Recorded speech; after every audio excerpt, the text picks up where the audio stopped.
Good morning, QT family, and welcome to Free English Speaking Friday. For those who know, this coming Sunday is Father's Day. And although in Korea we celebrate Parents' Day, as we celebrated the Mother's Day back in May, this Sunday I look forward to celebrating and commending all the fathers for all the hard work, dedication, and effort for all they do upon the family. Fathers, for all the special things you do and for all the words that sometimes go unspoken, thank you. Today's scripture reading comes from Esther chapter 6, verse 1 through 13.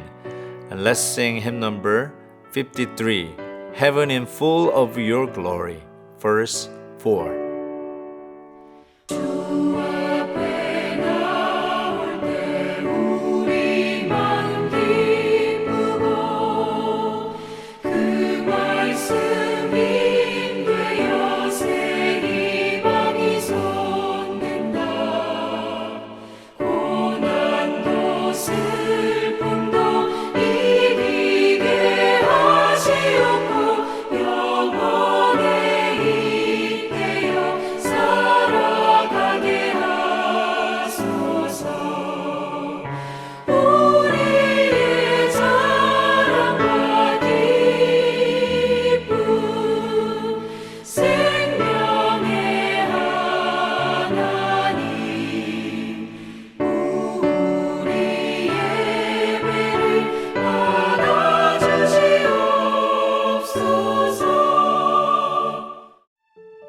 그날 밤에 왕이 잠이 오지 아니하므로 명령하여 역대일기를 가져다가 자기 앞에서 읽히더니 그 속에 기록하기를 문을 지키던 왕의 두 넷이 빅다나와 데레스가 아하수에로 왕을 암살하려는 음모를 모르드게가 고발하였다 하였는지라. 왕이 이르되 이 일에 대하여 무슨 종기와 관작을 모르드게에게 베풀었느냐 하니 측근 신하들이 대답하되 아무것도 베풀지 아니하였나이다 하니라. 왕이 이르되 누가 뜰에 있느냐 하매 마침 하만이 자기가 세운 나무에 모르드게 달기를 왕께 구하고자 하여 왕궁 바깥뜰에 이른지라.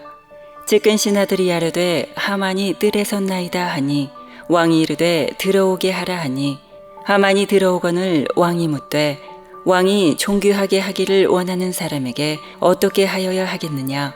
하만이 심중에 이르되 왕이 존귀하게 하기를 원하시는 자는 나 외에 누구리요 하고 왕께 아뢰되 왕께서 사람을 존귀하게 하시려면 왕께서 입으신 왕복과 왕께서 타시는 말과 머리에 쓰시는 왕관을 가져다가 그 왕복과 말을 왕의 신하 중 가장 존귀한 자의 손에 맡겨서 왕이 존귀하게 하시기를 원하시는 사람에게 옷을 입히고 말을 태워서 성중 거리로 다니며 그 앞에서 반포하여 이르기를 왕이 존귀하게 하기를 원하시는 사람에게는 이같이 할 것이라 하게 하소서 하니라.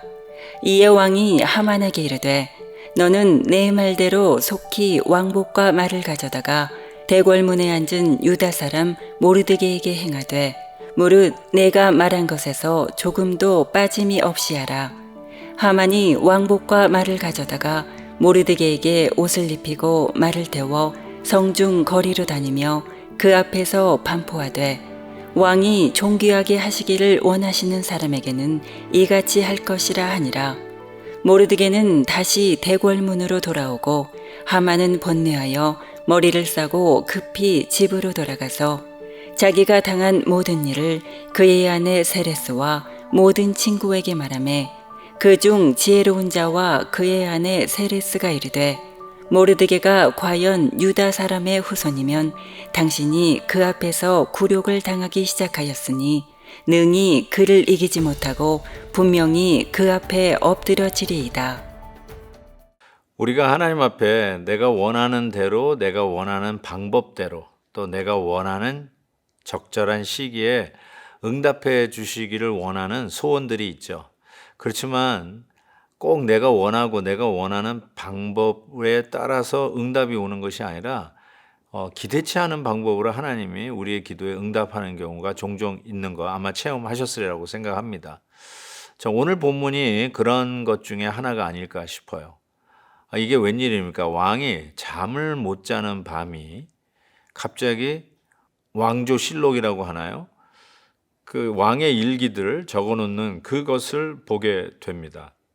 보았더니 또 하필 모르드게가 이전에 내시들이 암살 모의하는 것을 엿듣고 알려드려서 왕의 생명을 구한 일이 있지 않습니까? 그것에 대해서 아무런 어떤 보상이나 거기에 대한 어떤 recognition 이런 것이 없었다는 것을 발견하게 된 거예요. 깜짝 놀랐어요.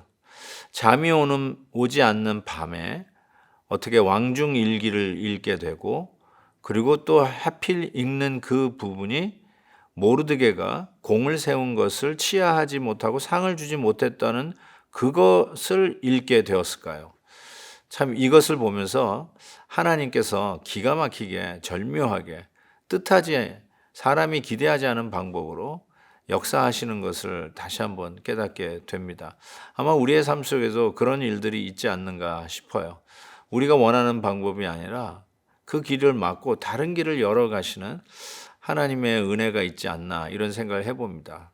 꼭 내가 얻고 싶어서 하나님 이거는 꼭 저 주세요 라고 했는데 그 길이 막히고 너무 절망하고 너무 좌절되었는데 하나님께서 나중에 더 좋고 내가 생각하지 못했던 장소에 좋은 터를 허락해 주셔서 오히려 생각해 보니까 훨씬 더 발전 가능성이 있는 곳을 우리에게 허락하시는 경우, 그런 것이 아닐까라는 생각을 해보게 됩니다. 여러분, 그래서 기도의 응답이 내 기대만큼 오지 않았다 할지라도, 내가 원하는 식과 원하는 방법대로 원하는 때에 오지 않더라도 실망하지 마십시오. 우리의 기도를 우리 하나님이 들으시고 우리가 생각하는 것보다 더 깊이 더 많이 생각하시면서 최고의 적절한 시기에 하나님의 방법으로 응답해 주실 것을 믿고 계속 하나님 앞에 나아갈 수 있기를 진심으로 바랍니다. 실은 이 하만은 그 누구도 그를 끌어내린 적이 없습니다. 어쩌면 왕에게 있어서는 절대의 신임을 받고 있었던 신하였다고 할 수 있고, 그 2인자의 자리는 그 누구에게도 뺏길 가능성이 없는 그런 권력을 소유하고 있는 자였죠. 그가 모르드게를 향해서 무슨 상을 줘야 될까라고 고민하고 있었던 그 왕의 이야기가 자기에게 뭘 줄까 하고 고민하는 줄 알고 착각을 한 나머지 잘해줘야 된다, 최고로 해줘야 된다라고 얘기하지 않습니까? 근데 알고 봤더니 그게 모르드게였어요. 이것에 질투가 나가지고요. 얼마나 정말 이 자기가 견뎌내지를 못하는지 그 질투를 이기지를 못하는 거죠. 그래서 이 하만은 역시 자기 도취에 빠져 있는 사람이 아닌가라는 생각을 해보게 됩니다. 우리는 알잖아요. 교만한 사람들은 주위에 있는 사람들이 금방 알아채거든요. 자기가 자랑하고 그러면은 저는 또 자랑질하고 있네. 주위 사람들은 금방 알아요. 근데 본인만 몰라요. 교만한 사람은 자기가 교만한지 본인만 모르는 경우가 허다한데 하만이 딱 거기에 맞아 들어가는 사람이죠. 자기만 교만하고 자기만 제일 잘났다고 생각하는데 주위에 있는 사람들이 정말 속으로는 그냥 고개를 설레하고 욕을 하고 뭐 저런 인간이 다 있나 그러고 있을 텐데 자기만 모르는 거죠. 정말 오늘 말씀에 하나님께서 이러한 자들은 자기보다 높아지고 더 인정받는 것 같은 인물이 등장하면은 그것을 자기가 삭히지 못하고 견디지 못하고 이기지 못해서 결국은 자기의 그런 인격의 밑바닥이 드러나는 일들이 종종 있는 것을 보게 됩니다. 그러나 여러분 아시다시피 하만은 결국 자기가 이 질투에 이기지 못하고 스스로 멸망의 길을 가고 자기가 스스로 자기 꾀에 빠지는 결말을 향해서 나아가는 것을 우리는 알게 됩니다. 아무쪼록 우리 주위에 있는 사람들, 가장 가까운 사람들이 혹시라도 자기만 모르고 있는 이 교만이 있다면 깨우쳐 주는 것이 참 좋을 것 같다는 생각이 듭니다. 아무나 가서 당신 왜 이렇게 교만해 이런 말 하기 쉽지 않죠. 그렇지만 가까이 있는 사람, 정말 아끼는 사람이라면 가서 당신의 태도나 말이나 행동이 아주 교만하다, 조심해야 된다, 정말로 당신 안에 교만이 있는 것 같으면 회개하라. 만약에 그런 게 아니고 뜻도 없이 그런 의도가 없는데 그런 말을 했다든지 그런 어떤 얼굴 표정을 지었다면 부탁합니다. 아내든지 남편이든지 찾아가서 그렇게 하면 안 된다. 당신 교만한 모습이 드러나고 있다라는 것을 꼭 가르쳐 줘야 되지 않을까 이런 생각을 해봅니다. 자, 남편, 아내들 서로 얼굴을 보시면서 우리 같이 오늘은 정말로 겸손하게 하나님의 은혜만 높이는 하루가 되자 다짐하는 귀한 하루가 되기를 주의 이름으로 축복합니다. 하나님 아버지 감사합니다. 한 주간도 말씀의 은혜로 여기까지 달려왔습니다. 주님께서 함께해 주시옵시고 믿음의 귀한 은혜가 넘치는 귀한 하루가 되게 하여 주시옵소서. 예수 그리스도의 이름으로 기도하옵나이다. 아멘. 내일 헵시바는 선교사님이 오셔서 은혜로운 말씀을 전해 주십니다. 내일 뵙겠습니다.